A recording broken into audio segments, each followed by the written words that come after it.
Rahmatullahi wa barakatuh. Today we're going to start our third lecture of the first chapter of AS level of biology specifically, which is cell structure. So हमने जहाँ तक discuss किया था, हमने I think cell को सब मतलब पूरे सेल्स को इंक्लूडिंग वायरसेस हमने कंप्लीट कर लिया था. हमारा मैग्नीफिकेशन का पार्ट रह गया था. सो इंशाल्लाह आज हम मैग्नीफिकेशन के पार्ट को देखते हैं. अच्छा, फर्स्ट थिंग फर्स्ट, सबसे पहले हमें पता होना चाहिए कि what is meant by the magnification. What is meant by the magnification. So magnification क्या है? Magnification is how many times an image is larger compare to the object. अच्छा, कंपेयर टू द ऑब्जेक्ट का क्या मतलब है भाई? The image जो है ये कितने टाइम्स लार्जर है टू इट्स एक्चुअल साइज़, ये क्या कहलाती है? ये कहलाती है मैग्नीफिकेशन. एग्जाम्पल देखते हैं. जैसे कि ये मेरा एक हाथ है, सही है. अब इस हाथ क्या है? ये हाथ ये एक ऑब्जेक्ट है, सही है. अब इसको हमने क्या किया?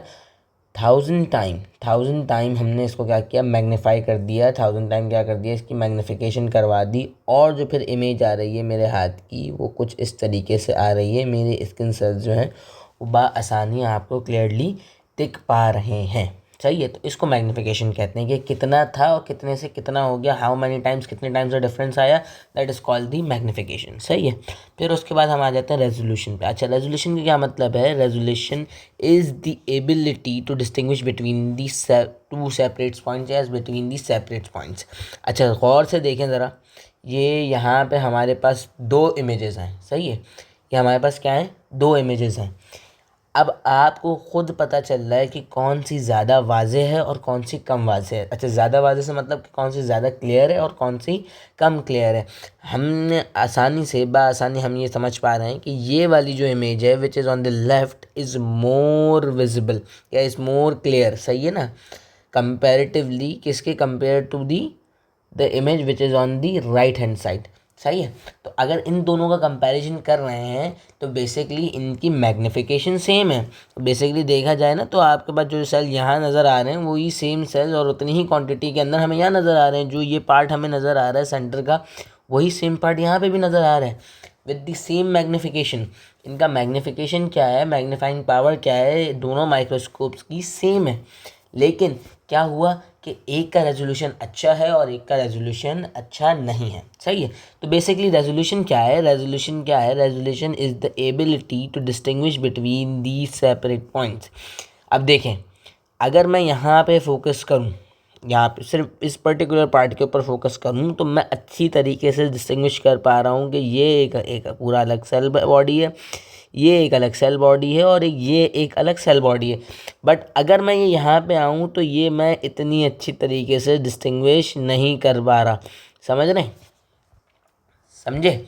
अच्छा, इसी तरह जैसे ये लिखा हुआ है, as the left diagram have the higher resolution compare to the image which on the right side, सही है. ये हमारे पास बात हमें समझ में आ गई कि भाई मैग्नीफिकेशन क्या है. कंपैरेटिवली उसका कंपैरिजन होगा कि पहले कितने थी और कितना टाइम लार्जर करके हम उसको देख रहे हैं, that is called the magnification. And the अगर आपके पास बात पूछ ली जाए, कभी किसी ने सवाल कर लिया कि what is meant by the resolution, तो रेजोल्यूशन का आप क्या जवाब देंगे? It's ability to distinguish between these या बिटवीन दी टू पॉइंट्स या फिर बिटवीन दी सेपरेट पॉइंट, सही है. जो कि दो भी हो सकते हैं या बहुत सारे सेपरेट पॉइंट्स के बीच में. अगर आपको किसी चीज़ का डिस्टिंग्विश करना है, किसी का फ़र्क बताना है, किसी चीज़ को मतलब वाज़े करना है, तो उस वाज़े करने को क्या कहेंगे हम कि भाई ये आपके पास रेजोल्यूशन है, सही है. फिर उसके बाद अगर हमारे पास बात कर ली जाए कैलकुलेटिंग द मैग्नीफिकेशन, हम यहाँ पे बात आ जाती है कि मैग्नीफिकेशन के सवालात किस तरह से आते हैं, मैग्नीफिकेशन को हम कैलकुलेट किस तरह से करते हैं. तो basically to calculate the magnification we need to know the image size, सही है. We need to know the image size and the object actual size. अब ऑब्जेक्ट का जो एक्चुअल साइज है वो हमें पता होना ज़रूरी है. अगर हमें पता की जाए ना भाई, देखें हमारे पास एक सेल है, मान लिया हमारे पास एक सेल है, उसकी मैग्नीफिकेशन हमें नहीं पता, लेकिन हमें ये पता है कि उसका इमेज साइज सम यूनिट्स में क्या आ रहा है, मान लेते हैं 40 आ रहा है, किसके अंदर 40 मिलीमीटर आ रहा है, और उसका एक्चुअल साइज़ जो है वो 100 मिलीमीटर है. अब इसकी मैग्नीफिकेशन मैं आराम से निकाल सकता हूँ, कैसे, 40/100, क्योंकि मेरे पास दोनों क्या हैं, दोनों बेसिकली सेम यूनिट। वैसे ऐसा हो नहीं सकता, सॉरी सॉरी सॉरी, अगर मैग्नीफिकेशन हो रही है ना तो ये मतलब ये वाली जो आपका नंबर है हमेशा इमेज साइज, ये आपके पास ज़्यादा बड़ा होगा, ये मैग्नीफिकेशन नहीं कहलाएगी, जो मैंने गलती से केस बना दिया। अगर बेसिकली हमारे पास एक इमेज साइज है जिसके पास हमारे क्या लेंथ आ रही है, उसकी लेंथ आ रही है हमारे पास, समझे, 100 मिलीमीटर, और हमारे पास दूसरा है उसके पास क्या आ रहा है, 40 मिलीमीटर है, उसका एक्चुअल साइज़ क्या है, 40 मिलीमीटर, और उसकी इमेज साइज, उसकी इमेज के अंदर लेंथ क्या आ रही है, वो आ रही है हमारे पास 100 मिलीमीटर। तो अगर हमने 100/40 करा देंगे तो हमारे पास जो आंसर आएगा, वैसे बेसिकली आएगा क्या, हमारे पास जो आंसर आएगा वो होगा हमारा क्या, वो होगा हमारा मैग्निफिकेशन, विच इज़ 2.5। सही है, एक मिसाल के तौर पर, चूँकि यूनिट सेम थे तो हमने बात ख़त्म कर ली। अच्छा, तो basically when calculating the magnification we need all the lengths या all the sizes must be same in the unit. अब ये क्यों ज़रूरी है भाई, as it may required converting from one unit to another. अच्छा, हमारे पास अगर बात कर ली जाए ना, जैसे हम अभी आगे सवाल करते हैं, देखते हैं, इसमें पता चल जाएगा कि अक्सर कोई नन्हे बच्चे तो है नहीं कि भाई ये लेवल्स में आ गए और जो ना वो लेवल्स की तरह सवाल दे रहे हैं, वो बेसिकली कन्वर्जन करवाएगा, वो कन्वर्जन करवाएगा कि भाई आपको हो सकता है दे दे वो आपको एक्चुअल लेंथ, हो सकता है वो आपको दे दे मैग्नीफिकेशन की लेंथ, सॉरी इमेज साइज की लेंथ। अच्छा, कभी भी आपको जो है ना वो ये कहेगा नहीं कि यार ये कीवर्ड आएगा तो मैं ये समझूंगा कि इमेज साइज़ है, या एक्चुअल साइज़ बोलेगा तो मैं समझूंगा एक्चुअल साइज़ है, नहीं। हमारे पास जो मैग्नीफिकेशन के बाद जो इमेज आ रही है, अगर वो उसने बना के दे दी, उसके अंदर उसने स्केल बता दिया कि भाई यहाँ से यहाँ, तो आपने क्या करना है, तो उसको अगर उसने कहा हुआ है कि डायग्राम को आप स्केल कर सकते हैं तो आप उसकी स्केल करके मेजरमेंट ले लें। सही है, अक्सर प्रैक्टिकल में इसी तरह का सवाल आता है। अच्छा, इसकी एक्चुअल साइज़ भी दिया हुआ होगा। अब अगर आपने जो स्केल से मेजर किया तो आप जाहिर सी बात है सेंटीमीटर में मेजर कर रहे होंगे, लेकिन उसने मांगा हुआ क्या है भाई, कि मुझे जो आंसर चाहिए वो क्या किस में चाहिए, मान लें कि हमारे पास आंसर चाहिए हमें माइक्रोमीटर्स में। सही है, तो इसके लिए कन्वर्जन का पता होना, कन्वर्जन का मालूम होना, कन्वर्जन कैसे होती है ये करना बहुत ज़रूरी है। अच्छा चलें, लेट्स सी कन्वर्जन देखते हैं कैसे होती है। हमारे पास कन्वर्जन ऐसे होती है बेसिकली, अगर हमें माप मीटर है, सही है, मीटर से अगर हमें डेसीमीटर में जाना है तो हमें पता है कि मीटर, जब भी हम छोटे नंबर में जा रहे हैं, डेसीमीटर छोटा है, मीटर बड़ा है। सही है, जब भी हम छोटे की तरफ जाएंगे, यानी लाइक मीटर से डेसीमीटर, ये डेसीमीटर से सेंटीमीटर, ये हम कहाँ जा रहे हैं, छोटे की तरफ जा रहे हैं। यानी कि हमारे पास जो नंबर्स हैं, मैं ये बात कहूँ कि यार मैं जो है ना किलोग्राम से ग्राम में जा रहा हूँ, तो अगर किलोग्राम्स के से ग्राम्स में जा रहा हूँ तो मुझे ये बात पता है यार कि मतलब 1 किलोग्राम के अंदर, किलो का मतलब क्या होता है, 1000 ना, तो किलो के 1 किलोग्राम के अंदर मेरे पास कितने ग्राम्स हैं, मेरे पास 1000 ग्राम है। सही है ना, तो मेरे पास ये बता कि भाई अगर मैं 2 किलो बोलूँ या 2000 ग्राम बोलूँ, बात एक ही है, लेकिन नंबर का, डिजिट का जो है फ़र्क वो बढ़ जाएगा। इसमें 2 आ रहा था, तो अगर मान लेते हैं कि यहाँ पे किलोग्राम और ग्राम का मामला होता, तो केजी के अंदर अगर हम इसको 2 बोल रहे हैं तो ग्राम्स के अंदर हम इसको क्या बोलेंगे, 2000। सही है, इसी तरह कन्वर्जन होती है। अब जैसे मीटर से डेसीमीटर जा रहे हैं, तो मीटर से डेसीमीटर जाने में हम क्या करेंगे, इसको मल्टीप्लाई बाय 10 कर देंगे। अगर डेसीमीटर से सेंटीमीटर जा रहे हैं तब भी मल्टीप्लाई बाय 10 होगा। अगर हम इसको सेंटीमीटर से मिलीमीटर जा रहे हैं तो जब भी हमारे पास क्या होगा, मल्टीप्लाई बाय 10 होगा। अच्छा, यहाँ तक को तो ये पावर्स आपको हमें समझ में आ जानी चाहिए, क्योंकि अगर बात करें ना तो मैं यहाँ पे इसकी वैल्यूज़ लिख देता हूँ। तो ये 10 की पावर 0 कंसिडर की जाती है, ये 10 की पावर -1 कंसिडर की जाती है, सॉरी हाँ, ये 10 की पावर -1 कंसिडर की जाती है, ये 10 की पावर -2 कंसिडर की जाती है, और ये 10 की पावर -3 कंसिडर की जाती है, अगर हम फिज़िक्स के अंदर इन यूनिट्स को पढ़ें। सही है ना, लेकिन हमारे पास अभी इतना वो नहीं मामला, मतलब मैं सिर्फ बताने की हद तक कि अगर 10 की पावर 0 इसको कंसिडर कर रहे हैं तो हम इसको क्या करेंगे, 10 की पावर -1 कंसिडर करेंगे, चूँकि ये कम हो रहा है। सही है, वैसे से बताने के लिए तो बेसिकली फ़र्क कितना है इसमें, बेसिकली फ़र्क है 10 का। सही है, अगर मुझे इस तरह से लिखना हो ना तो मैं इसको मल्टीप्लाई बाय 10 लिख सकता हूँ। अच्छा, अगर ये मल्टीप्लाई बाय 1000 की जगह मैं मल्टीप्लाई बाय 10⁻³ भी लिख सकता हूँ, और अगर मुझे डिवाइड करना है तो मल्टीप्लाई बाय 10⁻³ भी लिख सकता हूँ। ये भी किसके इक्वलेंट है, ये भी हमारे इस तो कि ये जो डिवाइडेड बाय 1000 बना हुआ है ना, ये इसके क्या है, इक्वल है, सही है ये वैल्यू।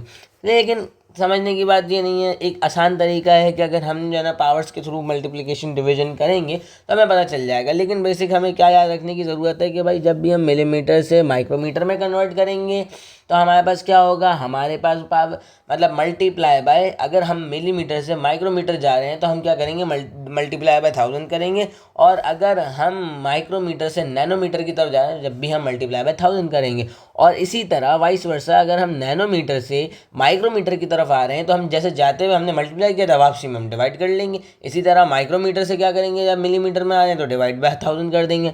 इसी तरह यहाँ पे मिलीमीटर से सेंटीमीटर डिवाइडेड बाय 10, सेंटीमीटर से डेसीमीटर डिवाइडेड बाय 10, डेसीमीटर से मीटर आपका डिवाइडेड बाय 10। सही है। लेट्स सी, हमारे पास एक क्वेश्चन आता है। सही है, हमारे पास क्वेश्चन क्या आ रहा है भाई, हमारे पास क्वेश्चन आ रहा है, a plant cell in a micrograph. अब इधर माइक्रोग्राफ का मतलब समझ जाना चाहिए कि अगर माइक्रोग्राफ बता रहा है तो ये क्या बता रहा है कि यार ये इमेज साइज दे रहा है। मेजर्स कितनी आ रही है इसकी, 40 मिलीमीटर्स, ये यूनिट देखना चाहिए, ज़रूरी है। 40 मिलीमीटर्स इन द विद, सही है। व्हेन द रियल विद, जब आपकी रियल विद कितनी है, 20 माइक्रोमीटर्स, तो एक यूनिट तो हमें ये समझ जाना चाहिए कि उसने क्या किया, आपको जो इमेज साइज़ दी, पहले यहाँ डाटा लिख लेते हैं। देखें यहाँ पे जो आपको इमेज साइज़ दी, ये इमेज लेंथ दी, वो कितनी दी आपको, 40 मिलीमीटर, सही है। और जो आपको एक्चुअल लेंथ दी या साइज़ दिया, वो क्या दिया आपको, 20 माइक्रोमीटर, सही है। अच्छा, अब हमारे पास ये बात समझ में आ रही है हमारे पास कि अगर हमारे पास plant cell in micrograph measures the 40 millimetre in the width, when real width is 20 micrometre, so what is the magnification. सही है, तो हमें ये बात पता चल गई कि जो आपके पास मैग्नीफिकेशन है वो हमें निकालनी है। सही है, अब मैग्नीफिकेशन कैसे निकालेंगे, इमेज साइज़ हमारे पास क्या होगा, हमें पता है भाई बड़ा होगा यार, हमारे पास इमेज साइज़ हमारे पास क्या आ रहा है, बड़ा आ रहा है। अच्छा है, क्या आ रहा है, बड़ा आ रहा है। अब हमने देख लिया यार इमेज साइज़ हमारे पास बड़ा आ रहा है। अच्छा, फिर उसके बाद एक्चुअल साइज़ जो है हमारे पास वो जाहिर सी बात है छोटा आ रहा है। अच्छा, हम क्या करना है, इन दोनों को सेम यूनिट्स में लाना है। अब हमारी मर्ज़ी, उसने नहीं कहा हुआ या कहीं मेंशन नहीं है, तो अब हमारी मर्ज़ी कि हम किस यूनिट से किस यूनिट की तरफ जाते हैं। सही है, बिल फर्स्ट हमें क्या करना है, हमें कन्वर्ट करना है इस 40 मिलीमीटर्स को आपका माइक्रोमीटर्स में। तो हमें ये बात पता है कि अगर मिलीमीटर से हमें माइक्रोमीटर की तरफ जाना हो तो हम क्या करेंगे, बेसिकली हम क्या करेंगे, हम करेंगे 40 को मल्टीप्लाई बाय 1000। सही है, 40 को क्या करेंगे, multiply by 1000, which is mean कि हमारे पास क्या आ जाएगा, 40,000। क्या आ जाएगा, 40,000। अब ये 40,000 क्या है भाई, 40,000 हमारे पास आ जाएंगे बेसिकली, 40,000 जो है ये किस चीज़ की वैल्यू है, ये 40,000 आ गई हमारे पास माइक्रोमीटर्स, 40,000 माइक्रोमीटर्स। सही है, अब इसको क्या करेंगे हम, basically I is equals to sorry M is equals to I, A का फॉर्मूला लगाएंगे, I divided by A, which is आपका ऊपर इमेज साइज़ और नीचे एक्चुअल साइज़। तो हमारे पास इसको पता है हमें कि हमारे पास इमेज साइज़ जो है वो हमारे पास क्या है, इमेज साइज़ हमारे पास गिवन है, विच इज़ 40 मिलीमीटर गिवन था। सही है, विच इज़ हमारे पास 40 मिलीमीटर गिवन था। हमने क्या किया, उसको कन्वर्जन कर ली। कन्वर्जन करने के बाद क्या हो गया, वो हो गया 40,000 माइक्रोमीटर्स। चूँकि हमारे पास जो है वो जो एक्चुअल साइज़ है वो माइक्रोमीटर्स में गिवन था, और हमें मैग्नीफिकेशन निकालने के लिए दोनों लेंस का सेम यूनिट में रखना करना ज़रूरी है। सही है, तो बेसिकली हमने क्या किया, हमने सिंपली ये किया कि 40 multiply by 10 to the power 3 को डिवाइड करा दिया किससे, 20 से। या हम इसको इस तरह से कह लें कि हमने 40,000 को डिवाइड करा दिया 20 से। तो हमारे पास आंसर क्या आएगा, हमारे पास आंसर आएगा, आंसर वुड बी लाइक कि एक मिनट कैलकुलेटर में कैलकुलेट करना पड़ेगा। सही है, 40,000 डिवाइडेड बाय 20, तो हमारे पास मैग्नीफिकेशन जो आ रही है वो आ रही है हमारे पास 2000। मैग्नीफिकेशन क्या आ रही है हमारे पास 2000। सो बेसिकली मैग्नीफिकेशन जो होगी,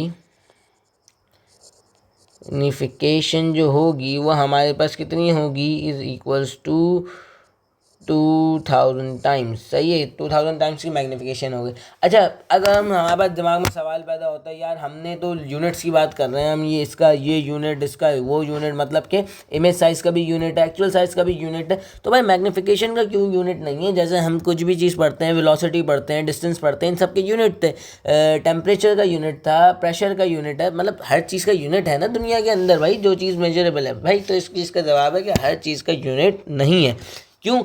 कुछ चीज़ें होती हैं जो कि यूनिट्स के अंदर नहीं मतलब मेजर की जाती है। उसकी वजह देखो, मैथमेटिकली प्रूव कर देता हूँ कि हमारे पास फॉर्मूला क्या है, मैग्नीफिकेशन इज इक्वल्स टू, हमारे पास ये है, सही है, आई डिवाइडेड बाय ए। आई क्या है हमारे पास, इमेज साइज, और divided by the actual size.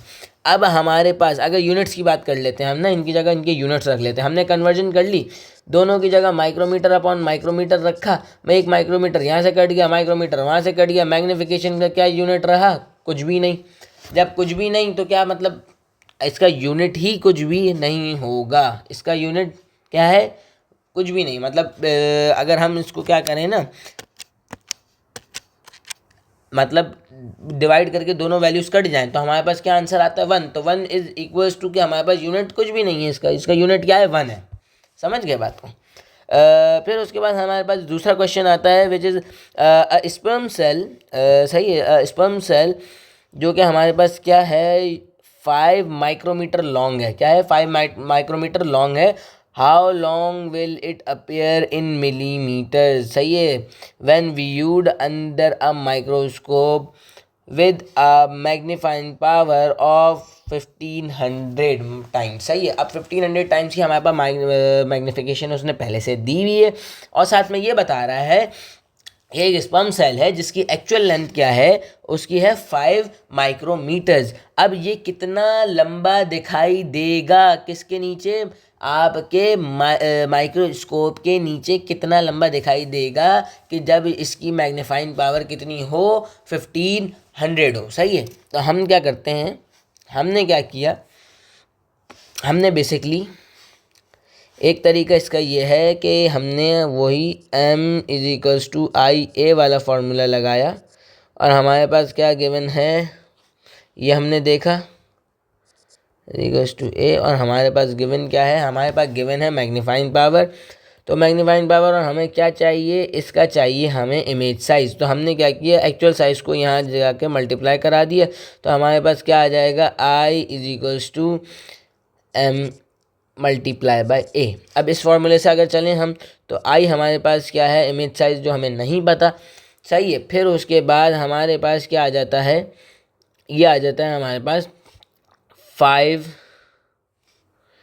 Micrometer. अब इसका एक तरीका समझें हम इसको, ये हमारे पास क्या है, 5 माइक्रोमीटर की वैल्यू है ना, तो हमने क्या किया, यहाँ पे डायरेक्ट 5 माइक्रोमीटर लिख दिया, मल्टीप्लाई बाय हमने करा दिया उसको 1500। तो अगर हम इसको कैलकुलेटर में डालें तो हमारे पास क्या आंसर आ रहा है, हमारे पास आंसर आ रहा है 7500। अब ये 7500 आंसर जो है वो किस में है, वो है माइक्रोमीटर्स में। सही है, ये किसके अंदर है, ये है माइक्रोमीटर्स के अंदर। अच्छा, अगर हम चाहें तो इमेज साइज़ को अगर माइक्रोमीटर से हमें कन्वर्ट करना है मिलीमीटर के अंदर, तो हम बेसिकली क्या करेंगे, हम ये करेंगे, हम इसका क्या काम करेंगे कि हमें क्या करना है, हमें करना है माइक्रोमीटर से मिलीमीटर के अंदर कन्वर्ट। तो हमें ये पता होना ज़रूरी है कि माइक्रोमीटर जो है वो क्या है, छोटा है किसके कंपैरिजन के अंदर, मिलीमीटर के कंपैरिजन के अंदर। तो हम क्या कर रहे हैं, छोटे से बड़े की तरफ जा रहे हैं, विच मीन्स हमारे पास हम क्या करेंगे, हम इसको कर देंगे डिवाइड। तो इसको हम डिवाइड को बताया ना कि किस तरह से लिख सकते हैं, इसको इस तरीके से भी लिखा जा सकता है कि -3 की पावर लगा दो, बात एक ही है। या इसको इस तरह लिखो 7500 डिवाइडेड बाय 1000, या इसको इस तरह लिख दो 7500 multiply by 10 to the power, या 10 टू एक्सपोनेंट -3। सही है ना, बात एक ही है। अच्छा, ये हमारे पास आंसर क्या आएगा, अगर हम इसको multiply by 10 to the power -3 करवा दें तो हमारे पास आंसर आएगा 7.5। तो हमारे पास आंसर क्या आ रहा है भाई, 7.5।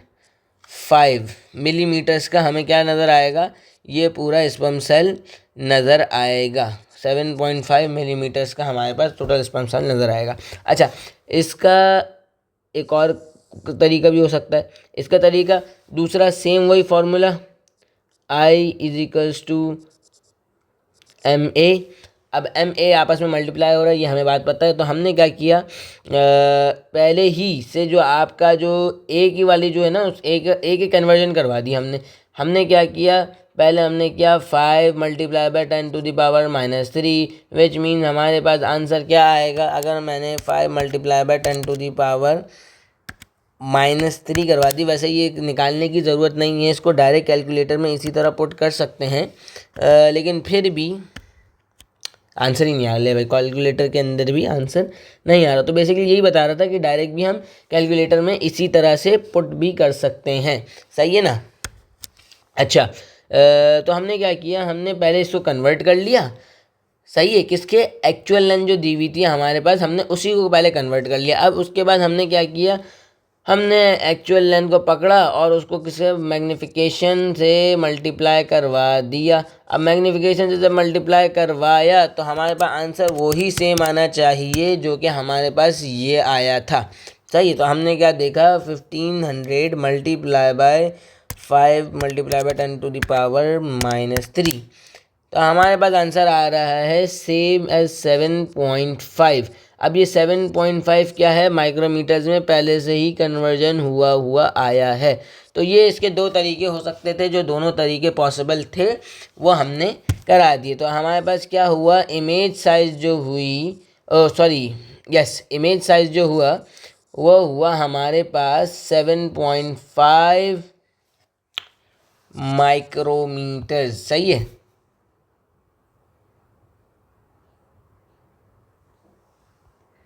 एक मिनट, ये हमने यूनिट गलती से गलत डाल दिया, माइक्रोमीटर नहीं डालना चाहिए, मिलीमीटर डालना चाहिए। माइक्रोमीटर में तो पहले से ही मौजूद था, सही है, थोड़ी हो जाती है मिस्टेक। चलें, फिर उसके बाद एक मिनट,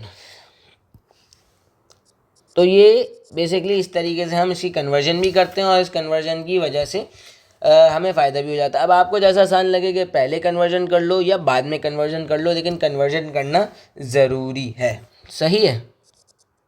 अच्छा, फिर हम अपना एक और हमारे पास आ जाता है क्या, माइक्रोस्कोप्स। बेसिकली माइक्रोस्कोप्स क्या हैं, तो अगर हम मुझसे पूछे ना कोई माइक्रोस्कोप क्या है, तो माइक्रोस्कोप एक ऐसी चीज़ है that the biologist uses the microscope to magnify the cell to investigate their structure and the first microscope that invented was the light microscope. अच्छा, अगर देखिए माइक्रोस्कोप की ज़रूरत क्या है भाई, माइक्रोस्कोप की ज़रूरत सबसे ज़्यादा इसी चीज़ की है कि यार लिविंग ऑर्गेनिज्म जो हैं, हम उनके अंदर क्या करें, उनकी स्टडी के लिए हमें सबसे पहले क्या समझना ज़रूरी है, उनके स्ट्रक्चर को समझना ज़रूरी है। बेसिकली स्ट्रक्चर्स बोले तो एनाटमी को समझना ज़रूरी है, और एनाटमी को समझने के बाद ही हम किसी चीज़ की फिजियोलॉजी पढ़ते हैं, सही है ना। तो पहले एनाटमी समझ में आएगी तो फिजियोलॉजी समझ में आएगी ना भाई।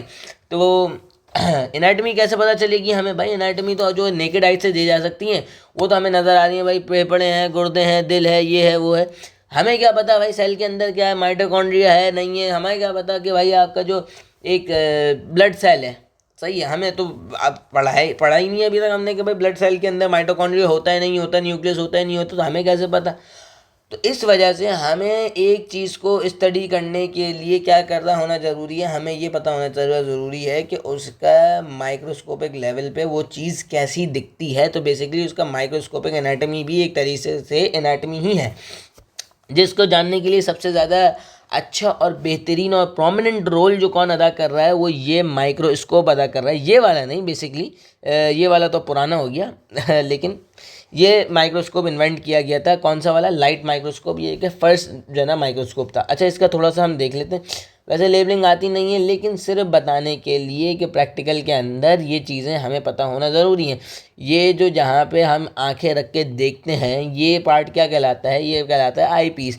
और ये जो के पार्ट जिसके ऊपर, ये जिसको नोज पीस कह रहे हैं, इसके ऊपर क्या होता है भाई, इसके ऊपर बेसिकली आपके ऑब्जेक्टिव लेंस क्या होते हैं, लगे हुए होते हैं, या अगर क्या होते हैं, ऑब्जेक्टिव लेंस लगे हुए होते हैं। और ये क्या है बेसिकली, ये जो आपको नज़र आ रहा है दो पट्टियाँ, ये बेसिकली स्प्रिंग होता है इनके अंदर, जो कि क्या करते हैं, अपने शेप को कन्वर्ट कर सकते हैं। ये स्लाइड होल्डर कहलाता है। जब हम स्लाइड रखते हैं ना, तो ये उसको होल्ड करता है। और ये पूरा जो आपके पास एक प्लेटफॉर्म है, इसको क्या कहते हैं, हम स्टेज कहते हैं। ये है लाइट सोर्स, और ये साथ ही साथ बेस है, ये लाइट का स्विच है, ये आपके पास कोर्स फोकस आ गया, ये फाइन फोकस आ गया और ये आम आ गया। अच्छा भाई साहब, हमारे पास लाइट माइक्रोस्कोप को देखने में मतलब इतनी ज़्यादा इसकी जो लेबलिंग है वो ज़रूरी नहीं है, लेकिन एक बार पता होना, बट देखो ज़रूरी है, मतलब सिलेबस में नहीं आती लेकिन पता होना ज़रूरी है। और जब आप जो है ना प्रैक्टिकल शुरू करेंगे तो आप इन सब चीज़ों से फेमिलियर हो जाएंगे कि भाई क्या चीज़ करने से किस तरीके से मैं जो है ना मैग्नीफिकेशन मेरी अच्छी तरह से हो रही है, किस चीज़ की वजह से फोकस आ रहा है मैं इसको किस तरह से घुमाऊँगा। तो वो इंशाल्लाह इसके ऊपर भी पूरी वीडियो बना के डाल देंगे कि हम अगर माइक्रोस्कोपी हम कैसे करते हैं, मैग्नीफिकेशन कैसे करते हैं, तो इसके ऊपर भी इंशाल्लाह डाल देंगे। और इंशाल्लाह प्लान डायग्राम्स के ऊपर भी हमारी इंशाल्लाह वीडियोस आ जाएंगी सही है। अभी हम डिस्कस करते हैं अभी हमारा क्या मतलब हमारा ऑब्जेक्टिव क्या है। अभी हमारा ऑब्जेक्टिव ये है कि what is meant by the light microscope. So basically light microscope has a lower resolution as well as the magnification। अब हमारे पास अगर लोअर रेजोल्यूशन है तो इसका मतलब क्या है भाई कि लोअर मैग्नीफिकेशन भी है, सही है।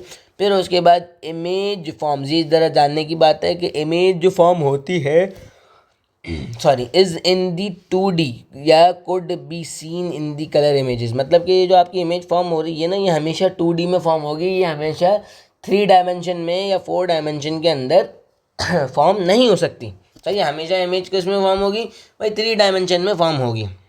फिर उसका रेजोल्यूशन क्या आ गया, मैक्सिमम रेजोल्यूशन जो होगा उसका वो होगा 0.2 माइक्रोमीटर्स। यानी कि किसी चीज़ के दरमियान अगर 0.2 माइक्रोमीटर्स का फासला है तो वो ये माइक्रोस्कोप दिखा सकता है बआसानी, सही है। मैग्नीफिकेशन क्या है, 1500 टाइम्स की तकरीबन इसके पास मैग्नीफिकेशन है। आसान काम था अच्छा चलें, अब अभी हम पढ़ते हैं कि स्लाइड प्रिपरेशन। स्लाइड प्रिपरेशन क्या होती है, जो बेसिकली यहाँ पे ये स्लाइड होल्डर पे जो स्लाइड रखती है, जिसके ऊपर आपका स्पेसिमेन होता है, जिसको हम सैंपल भी कहते हैं, जिसकी मैग्नीफिकेशन की जा रही होती है, इसकी बेसिकली की जो स्लाइड होती है, ये इसकी प्रिपरेशन किस तरीके से होती है। तो बेसिकली स्लाइड प्रिपरेशन के तरीका क्या है कि we need the specimen to mount on the glass microscopic slide. ये आपकी एक ग्लास स्लाइड है जिसको माइक्रोस्कोपिक स्लाइड भी कहते हैं। इसके ऊपर सबसे पहले हमने क्या किया, number first step is that कि यूज़ अ पिपेट और अ ड्रॉपर टू प्लेस सम या small drop of the water on the centre of the glass. अब हमने क्या किया, बेसिकली सेंटर के अंदर हमने 2-3 ड्रॉपलेट डाल दिए। किसी भी तरह से यूज़ मतलब पिपेट भी यूज़ कर सकते हैं आप, या ड्रॉपर भी यूज़ किया जा सकता है। फिर उसके बाद नंबर 2 स्टेप जो है, use a pair of forceps. ये आपका फोर्सेप्स आ गए sorry, to place a thin section of the specimen. हमेशा याद रखें कि अगर हमारे पास लाइट माइक्रोस्कोप है तो उसके अंदर हम थिन स्पेसिमेन इस्तेमाल करेंगे, which is must be very thin. अच्छा, इसकी बात आगे करेंगे कि भाई क्यों हो सकता है। थोड़ा सा यहाँ पे भी लिखा हुआ है कि specimen should be thin enough to pass the light, कि उसके अंदर से क्या हो सके, लाइट पास हो सके। At the few drop of the stain. अच्छा, यहाँ पे ये जो स्टेन दिखाया हुआ है, ये ऑरेंज दिखाया हुआ है, ये ऑरेंज या येलो। बेसिकली अक्सर जो है ना हमारा स्टेन डलता है, वो क्या डलता है, वो डलता है हमारे पास पर्पल या पर्पल या पिंक टाइप का। अच्छा, इसकी डालने की वजह क्या होती है कि एज वी नो कि हमारे पास जो लाइट है ना, लाइट जो कलर्स हैं ये लाइट के भी हैं। तो अब इनके अंदर जो लाइट के अंदर जो कलर्स हैं, उसके अंदर सबसे ज़्यादा कम वेवलेंथ जो है ना, वो हमारे पास इंडिगो की या हम कह लें पर्पल की है, सही है। तो जितनी कम वेवलेंथ होगी उतनी ही ज़्यादा एफिशिएंट आपका माइक्रोस्कोप काम करेगा, सही। यहाँ पे तो दिखा दिया, लेकिन बता रहा हूँ कि हमारे पास अक्सर क्या होता है, पर्पल कलर का स्टेन डलता है। अच्छा, स्टेन का काम क्या है, which allows the component of the cell to be more visible, कि आपका ये जो पूरा एक जिसको आप देख रहे हैं स्पेसिमेन को, ये आपका क्या हो जाए कि ये मोर विजिबल हो जाए। इसमें थोड़ा सा कलर ऐड कर दिया। Then slowly add a cover slip on the specimen which held the specimen very well। अगर ये देखें, अब जब हम मैग्नीफिकेशन कर रहे होते हैं ना रियल में, तो हमारे पास ये लेंस होता है और इतनू सा भी जो है ना डिस्टेंस नहीं होता। अगर हम इसके ऊपर कवर स्लिप ना लगाए ना, तो वो जो लेंस है ना, ऑब्जेक्टिव लेंस, वो हो सकता है इस स्पेसिमेन को भी ख़राब कर दे। तो इस वजह से भी हम ये कवर स्लिप लगाते हैं। और दूसरी वजह ये होती है कि उसके ऊपर हमारे पास कोई और कंटामिनेशन ना आ जाए, कि जिसकी वजह से बाद में हम जो है अगर देखें अपनी स्लाइड को, तो वो हमें उस तरीके से नज़र ना आए।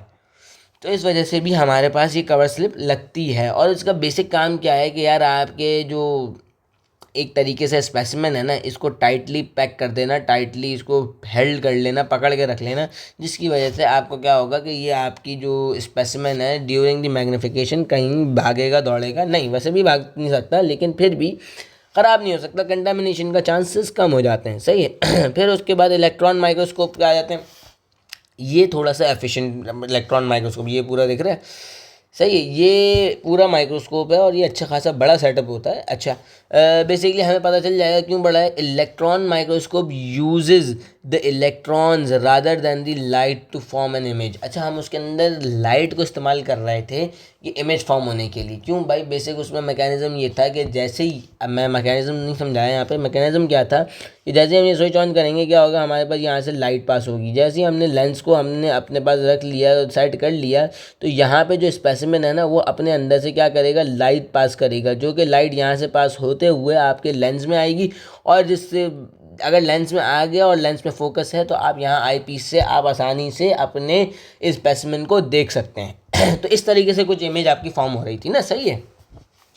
लेकिन इलेक्ट्रॉन माइक्रोस्कोप के अंदर क्या सीन है? इलेक्ट्रॉन माइक्रोस्कोप के अंदर ये सीन है कि आपका इमेज जो फॉर्म हो रही है, वो हो रही है by using the beams of electron. क्यों भाई? इसके अंदर क्या मसला है? Since the electrons have the shorter wavelength compared to the wavelength of the light including all the colors, यहाँ कलर्स की बात मेंशन कर दी कि जितने भी कलर्स हैं लाइट के, उन सबको भी अगर कंपैरिजन कर लिया जाए, तो फिर भी इलेक्ट्रॉन की जो वेवलेंथ है वो काफ़ी ज़्यादा कम है।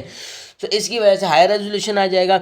दे consist of much higher resolution, कि ये हमारे पास ये जो इलेक्ट्रॉन माइक्रोस्कोप्स होते हैं, ये क्या होते हैं, बहुत हायर रेजोल्यूशन वाले होते हैं and higher magnification power, as there are two main types of the microscopes. तो पहले हम ये समझ लेते हैं कि भाई माइक्रोस्कोप्स के पास हमारे पास दो टाइप्स हैं, फिर उनके ऊपर डिपेंड करेगा कि कौन किस तरीके से काम कर रही है।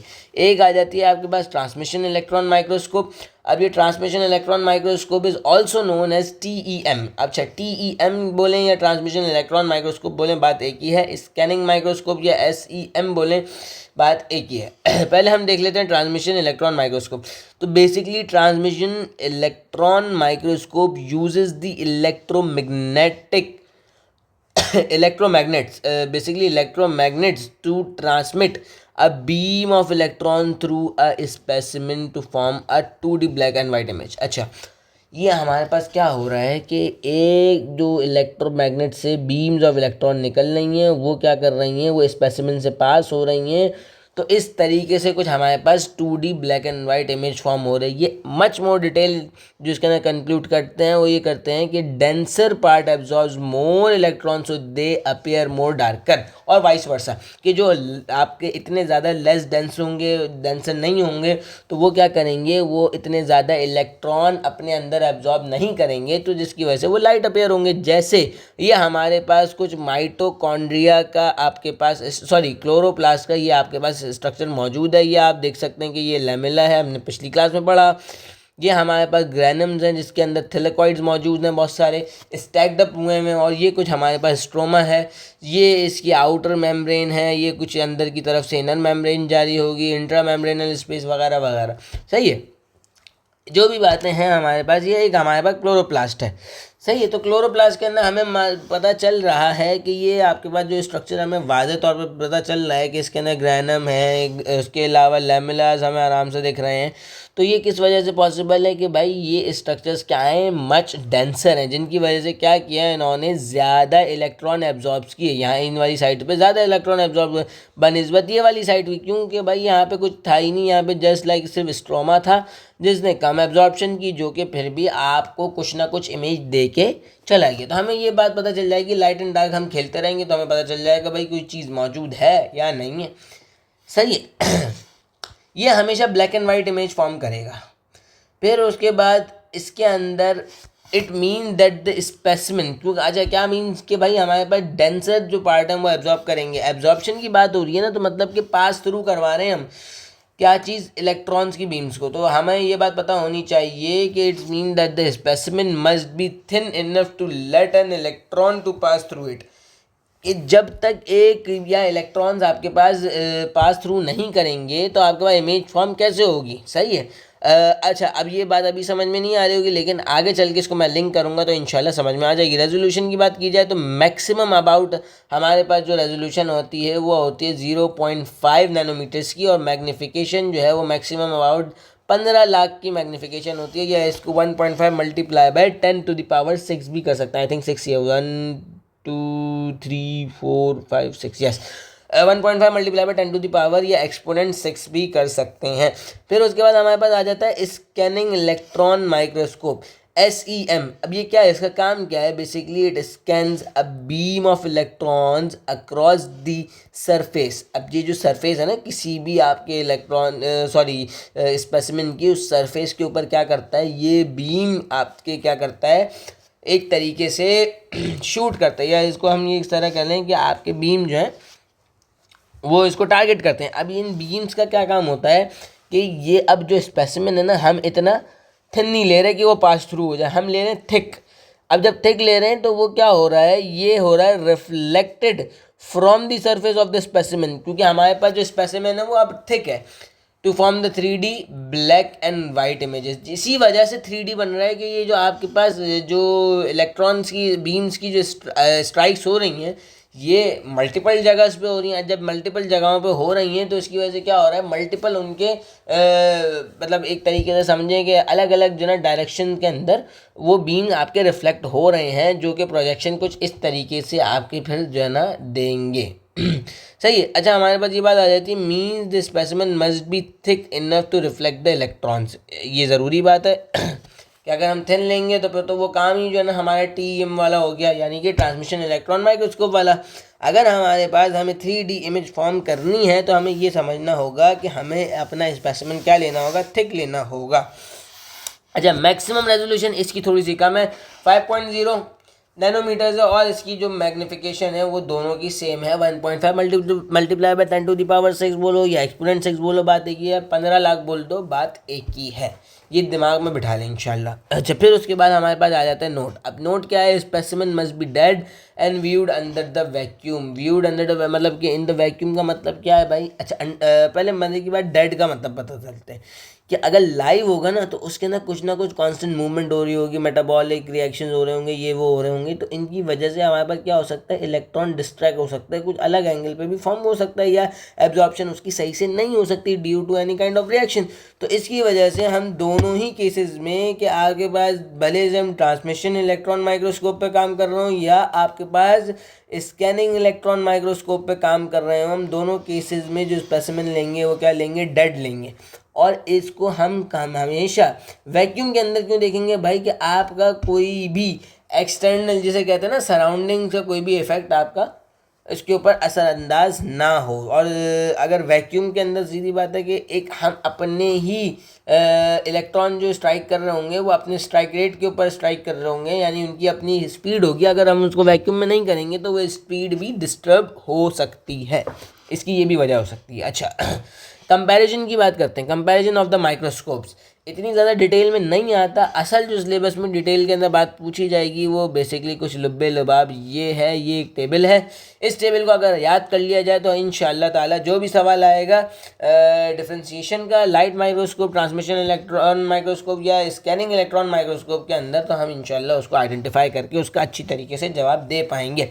मैग्नीफिकेशन याद कर लेनी है भाई, सबसे पहले रट्टा मारने वाला काम है कि आपकी लाइट माइक्रोस्कोप की मैक्सिमम मैग्नीफिकेशन क्या होगी, 1500। ट्रांसमिशन एंड स्कैनिंग दोनों की सेम है, कितनी है, 1.5 मल्टीप्लाई बाय 10⁻6 या एक्सपोनेंट 6, या इसको 15 लाख बोलो, बात एक ही है। सही है। रेजोल्यूशन की बात कर लेते हैं। रेजोल्यूशन हमारे पास सबसे कम किसका है, हमारे पास सबसे कम रेजोल्यूशन है 0.2 माइक्रोमीटर। सही है, ये सबसे ज़्यादा कम है। अच्छा, ये तो हमारे पास उल्टा लग रहा है भाई, ये तो सबसे बड़ा वैल्यू जो भाई रेजोल्यूशन जितना बड़ा होगा ना, तो हम उसको ये नहीं कहते रेजोल्यूशन बढ़ रहा है, बेसिकली रेजोल्यूशन कम हो रहा है, उसकी डिफ्रेंशिएशन। बेसिकली मैंने यही बताया था ना कि अगर 0.2 का फासला हो, लेकिन अभी तो मैं तो बात कर रहा हूँ माइटोकॉन्ड्रिया के अंदर की, तो माइटोकॉन्ड्रिया के अंदर का तो हो सकता है 0.2 माइक्रोमीटर्स का तो पूरा माइटोकॉन्ड्रिया हो या पूरा क्लोरोप्लास्ट हो, ये तो हम सेल थोड़ी देख रहे हैं। तो इस वजह से अगर हमें इतनी ज़्यादा प्रिसाइज इमेज चाहिए, एक्यूरेट इमेज चाहिए, उसमें प्रिसीजन चाहिए, तो इसके लिए हमें करना क्या पड़ेगा, हमें रेजोल्यूशन भी हाई लेना पड़ेगा, जो हमारे पास ट्रांसमिशन इलेक्ट्रॉन माइक्रोस्कोप के अंदर होता है, जो कि है 0.5 नैनोमीटर्स। फिर उसके बाद अगर हम स्कैनिंग इलेक्ट्रॉन माइक्रोस्कोप लें तो वो हमारे पास अराउंड हमारे पास होता है 5.0 यानी कि 5 नैनोमीटर्स के ऊपर। और अगर कॉस्ट की बात की जाए तो सस्ता तरीन जो आपका माइक्रोस्कोप है ना, हर स्कूल में अवेलेबल, हर कॉलेज में अवेलेबल, CIEs वाले इसके ऊपर काम करते हैं, इसके ऊपर जो ना इसी के ऊपर प्रैक्टिकल्स होते हैं हमारे। ये क्या है, सबसे सस्ता यही है, कौन सा, लाइट माइक्रोस्कोप। तो इसके बाद ट्रांसमिशन इलेक्ट्रॉन माइक्रोस्कोप बड़े बड़े हॉस्पिटल्स में होता है, और वो भी चुनिंदा कुछ आपके हॉस्पिटल्स हैं जिनके पास ये होता है, बाकी नहीं होता, अक्सर नहीं होता। स्कैनिंग इलेक्ट्रॉन माइक्रोस्कोप आ गया। फिर उसके बाद आ गया आपका स्पेसिमेन प्रेपरेशन। आपकी जो स्पेसिमेन है उसकी प्रेपरेशन जो है, अगर लाइट माइक्रोस्कोप के नीचे आपको व्यू करना है उसका, तो मैंने आपको बताया वो इतनी आसान है जितनी आप बताई, सिंपल है। ये वो जो हमने पूरी पढ़ी थी यहाँ से लेके यहाँ तक, तो ये आसान है। अगर कंपैरेटिवली किसके कंपैरिजन के अंदर, कि ये जो हमारे पास ट्रांसमिशन इलेक्ट्रॉन का जो हमारे पास स्पेसिमेन प्रेपरेशन होगी, इसके अंदर हमें ज़्यादा ख्याल रखना पड़ेगा कि हमारे पास स्पेसिमेन किसी भी आपके पास सराउंडिंग में या इन्वायरमेंट में एक्सपोज ना हो। किसका खतरा रहता है भाई, कंटामिनेशन का खतरा रहता है। सही है, थोड़ा भी आपकी कंटामिनेशन हो गई, आपका रिजल्ट ख़राब हो सकता है, क्योंकि हमें वहाँ पे मजाक नहीं, मतलब हम अगर केस देख रहे हैं तो हम कोई ऐसा बेसिक केस नहीं देख रहे कि भाई हमें क्लोरोप्लास्ट देखने का दिल चाह रहा है इस वजह से इलेक्ट्रॉन माइक्रोस्कोप के नीचे रख लिया। नहीं, हम वहाँ पे क्या केस देख रहे हैं, हम हो सकता है हम किसी कैंसर के जो है ना, हम सेल्स के ऊपर स्टडी कर रहे हो, हम हो सकता है यार कि जो है हम किसी का ब्रेन ट्यूमर देख रहे हो भाई, कि ट्यूमर कैसे फॉर्म हो गया है, उसमें क्या क्या जो है ना उसकी स्पेशलाइजेशन है, या उसका कुछ क्या क्या स्ट्रक्चर है यार, कि उसके अंदर कौन से स्पेशलाइज्ड ऑर्गेनल प्रेजेंट है। तो ये हमारे पास बहुत प्रिसीजन वाला काम है, कि जिसकी मदद से हम आगे अपना जो है ना, ये जो डॉक्टर्स होते हैं वो अपना कदम उठाएंगे कि हाँ भाई कि क्या करना चाहिए क्या नहीं करना चाहिए। तो इसके अंदर कंटामिनेशन का बहुत ज़्यादा ख़तरा होता है। तो इसका जो आपका स्पेसिमेन प्रेपरेशन है, ये क्या होती है, काफ़ी ज़्यादा कॉम्प्लेक्स होती है, दोनों ही ट्रांसमिशन के अंदर भी और स्कैनिंग के अंदर भी, दोनों इलेक्ट्रॉन माइक्रोस्कोप्स के अंदर। अच्छा, स्पेसिमेन जो आपका यूज़ होता है, इसमें लिविंग और डेड दोनों इस्तेमाल हो सकता है, लेकिन मैंने बताया ट्रांसमिशन में और स्कैनिंग दोनों में क्या होगा, डेड स्पेसिमेन इस्तेमाल होगा, जिंदा स्पेसिमेन कभी भी इस्तेमाल नहीं कर सकते। अच्छा, इमेज जो प्रोड्यूस होगी, यूँ हमें पता है कि आपका लाइट माइक्रोस्कोप में 2D एंड कलर के अंदर प्रेजेंट होगी, मतलब फॉर्म हो सकती है, और ट्रांसमिशन इलेक्ट्रॉन माइक्रोस्कोप के अंदर हमेशा जो आपकी इमेज फॉर्म होगी वो 2D में होगी, और उसका क्या होगा, अपीयरेंस कुछ ऐसी होगी जैसे ब्लैक एंड वाइट इमेज की होती है।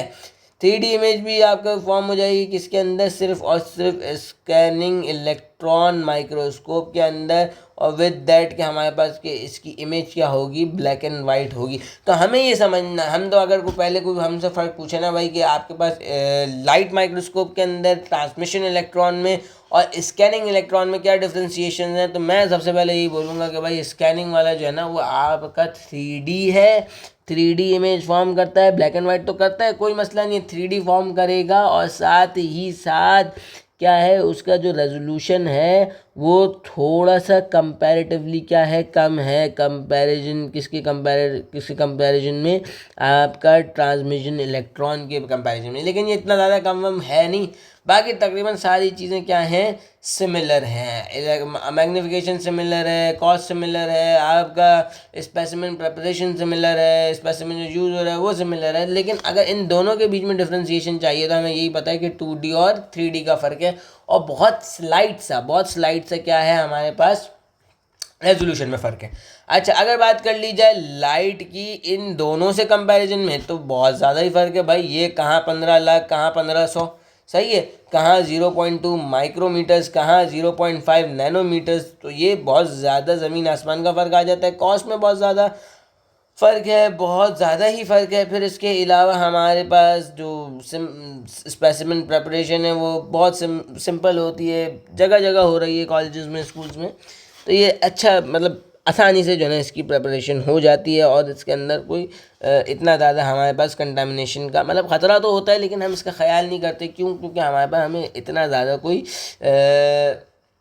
मतलब देखें कॉम्प्लेक्स हम कोई केस हैंडल नहीं कर रहे होते, जस्ट नए नए हमने माइक्रोस्कोप इस्तेमाल करना सीखा होता है। फिर उसके बाद हमारे पास आ जाता है 2D। अब जो इमेज फॉर्म जो होगी वो 2D होगी, और उसका जो कलर है वो इमेज जो फॉर्म होगी वो कलर फॉर्म होगी। तो बेसिकली अगर कोई मुझसे पूछे यार, कोई इमेज दिखा के बोले कि यार ये कलर्ड मैग्निफिकेशन है, मैं तो सबसे पहले दिमाग में क्या आएगा भाई, ये लाइट माइक्रोस्कोप की ही हो सकती है। अगर तो ब्लैक एंड वाइट है फिर मैं सोचूंगा हाँ यार आया ये 3D है, ये 2D है। फिर जाके मेरा दिमाग चलेगा अच्छा हाँ ये तो 2D है, तो फिर मैं बोलूँगा यार ये ट्रांसमिशन इलेक्ट्रॉन की है। पर अगर जो है ना मुझे इसमें भी फ़र्क नहीं पता चल रहा 3D 2D में, तो अगर उसने मुझे जो है ना वहाँ पे रेजोल्यूशन लिखा हुआ होगा तो मुझे पता चल जाएगा कि यार अगर 5.0 से नीचे तो नहीं जा सकता स्कैनिंग इलेक्ट्रॉन का, मतलब कि उससे हायर रेजोल्यूशन नहीं हो सकता। हाँ 0.5 से लेके अगर 4.5 तक है तो हमें समझ लूँगा, या 4.8 तक है, 4.9 तक है तो मैं समझ लूँगा हाँ यार कि यार ये ट्रांसमिशन इलेक्ट्रॉन ही हो सकता है, या उससे कम भी हो सकता है रेजोल्यूशन, उसका मसला की वाली बात नहीं है। लेकिन स्कैनिंग का इससे नीचे नहीं जा सकता, सही है ना। आपके सिलेबस के अंदर जो क्वेश्चन आएंगे उसके हिसाब से नहीं हो सकता। बाकी चलें सही, इंशाल्लाह आज तक यहीं तक रखते हैं, कंटिन्यू करेंगे इंशाल्लाह नेक्स्ट क्लास में विद द पास्ट पेपर्स। इस पूरे टॉपिक के इंशाल्लाह पास्ट पेपर्स भी कवर करेंगे। अस्सलामु अलैकुम वरहमतुल्लाह।